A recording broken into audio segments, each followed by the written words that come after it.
Pokemon! It's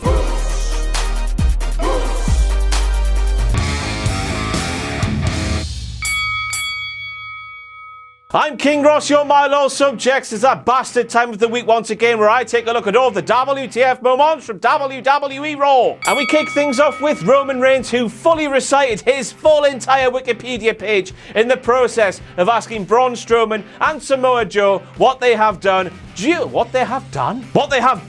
WWE. I'll tell you what they've done, Roman, you little beast. They've both beaten the out of you. Samoa Joe, in fact, has never even ever lost to you, you Why you done? You done nothing. You done fucking nothing. Get the out of here.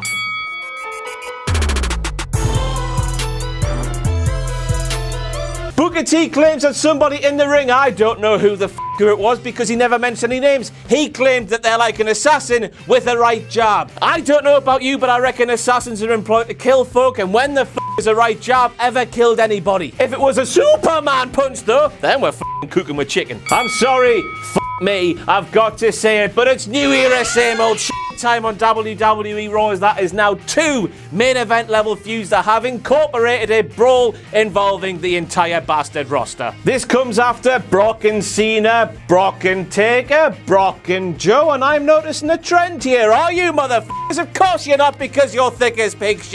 So we have Brock and Cena, Brock and Taker, Brock and Joe, but this time we have Brock, Roman, Braun and Joe. I know Brock wasn't there, but Brock is still very much at the centerpiece of this feud, being the Universal Champion. So this means I can only come to one conclusion, motherfuckers. Brock Lesnar like sweaty men, oh geez. Brock Lesnar like sweaty men, oh geez. Brock Lesnar like sweaty men rolling around on top of each other. Next up we have Norris, of course. This is Corey Grace, but I like to call him Norris off Curry because he's a no-good stirring prick. Got all kinky on this week's WWE Raw when he claimed that your boy Finn Balor getting some revenge on Elias Sampson would be too sweet. Now we couple this happening on WWE Raw with Bray Wyatt's tweet, Kevin Owens winking at the camera claiming that he is the elite, and this makes you realise that the Young Bucks are penetrating WWE without even touching it. Oh, Mom, does this mean I'm pregnant? Network exclusive. What are you doing showing most of it on Raw then? Since we're heavy on relationships in WWE storylines at the moment, this network exclusive interview turns out is a bit of a slag. A couple of mansluts there. It's anything but exclusive. The network's relationship with that interview there is more open than Randy Orton's gash after SummerSlam last year. Mark? Confirmed. Next up we have Alexa Bliss. In the moment she claimed that Sasha Banks and Bayley are called Team Gag Reflex, hoping that they explode. Is it just me, or is that a really fucking weird roundabout way of saying that two superstars make you sick? Some may think she's gone this way because the sight of them together in a nice little happy friendship makes her gag. Others might believe that Alexa Bliss believes that Sasha Banks and Bayley are crap at giving and hate the taste of. I tell you what though, it's a little bit hard for me to swallow that Bliss would spit out a line like that for it not to have a double meaning, if you know what I am getting at, you know, or maybe I've just been sucked in.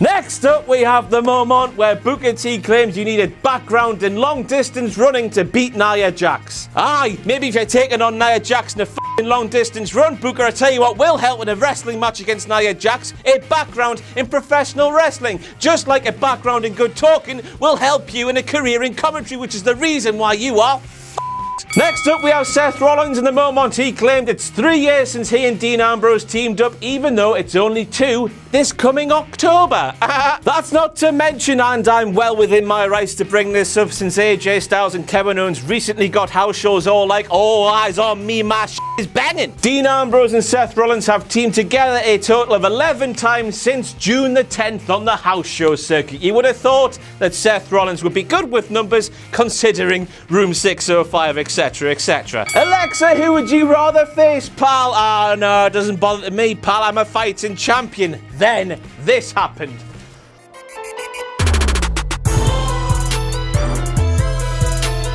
Booker's response to that little reaction is the following. I mean, would you rather really go out there and face Sasha over Bayley?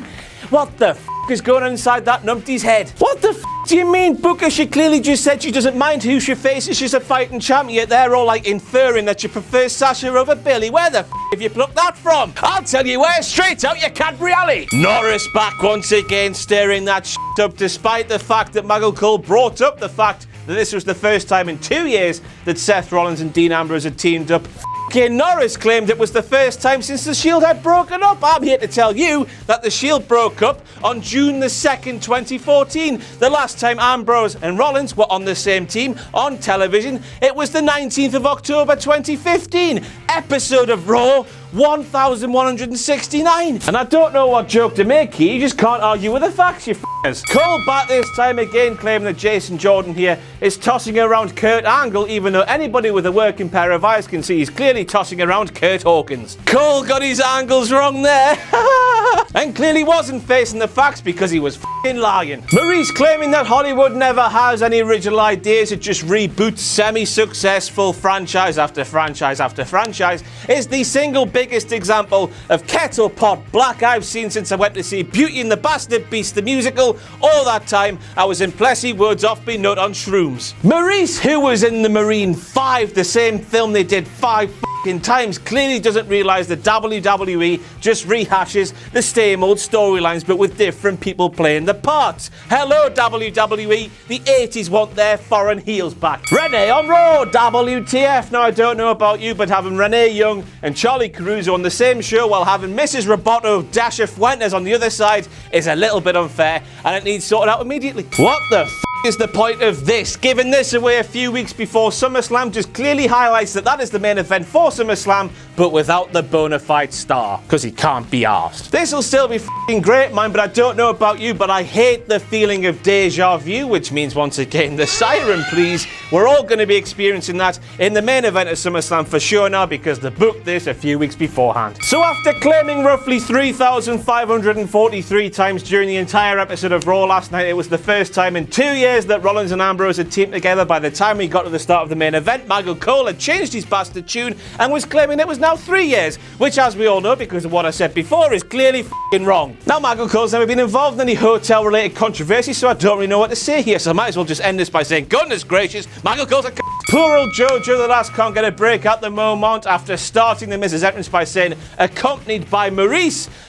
Cole and Norris jump all over her sorry arse, bemoaning her, besmirching her for not giving Maurice an introduction when she did. She just did. I mean, as we all know, this is hardly surprising because Norris is called that because he's a shit-stirring c***, as we all know from the last fight, Cole's a c***.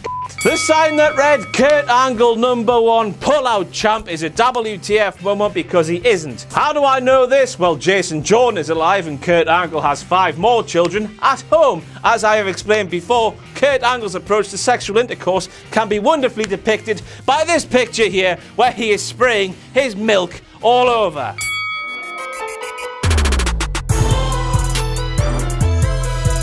Booker T this time making a big hoo-ha about how Seth Rollins did a big boo-boo back in the day and how he needs to earn Dean Ambrose's trust after stabbing him in the back, going with the authority, getting championships and the money that comes with that. Before going on to talk about the Mr. Rog and how it's not about having friends, it's a business, it's about making money, it's about being in films, it's about winning championships, it's about blah blah blah blah blah. How hypocritical can you get? I tell you what, I need to sit down because Booker's commentary makes me fucking dizzy and he himself must be dizzy blood with the endless shit that comes out of his mouth. I'm going for that sit down now. I've been King Ross, you've been my loyal subjects, and I'll see you tomorrow.